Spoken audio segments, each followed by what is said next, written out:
နေပြည်တော်မှာရှိတဲ့စာအုပ်အဟောင်းဆိုင်လေးပဲဖြစ်ပါတယ်စာအုပ်ဆိုင်မှာ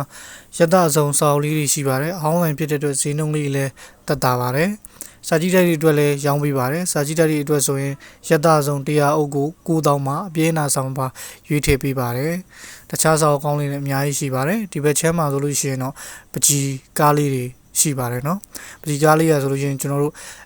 လက်ဆောင်မပေးကန်း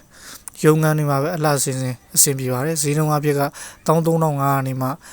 2000 3000 4000 5000ဈေးအစားရှိပါတယ်ဒီလိုမျိုးကားကြီးတွေလည်းဆိုင်မှာရှိပါတယ်ကြိုက်နေတက်လို့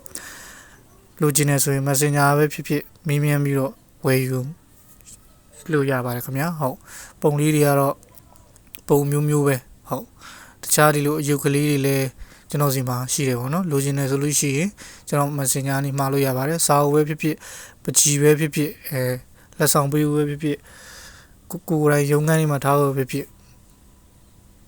မှာလို့ရပါတယ်နော်ပုံလေးတွေကတော့စိုက်ဆုံးပဲစာအုပ်တွေကလည်းအဟောင်းတိုင်းဖြစ်တဲ့အတွက်ဈေးနှုန်းလေးတွေတက်တာပါတယ်ကလေးတွေအတွက်ရော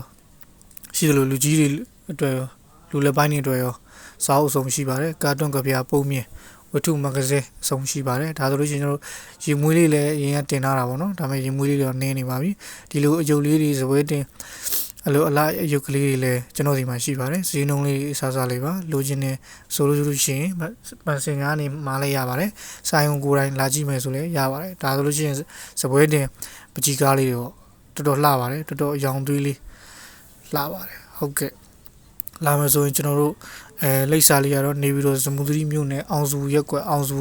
လေးလန်းထဲမှာပဲဖွင့်လှစ်ထားတဲ့အဟောင်းစာအုပ်ဆိုင်လေးဖြစ်ပါတယ်ဟုတ်ကဲ့ကျွန်တော်တို့ဒီအဝိုင်းကနေဝင်လာပြီးလို့ရှိရင်ကျွန်တော်တို့ညာဘက်မှာအာထခါနဆန်နဲ့စာတင်ကျောင်းရှိတယ်ပေါ့အာထခါနဆန်နဲ့စာတင်ကျောင်းအကျော်ညာဘက်ကအောင်စု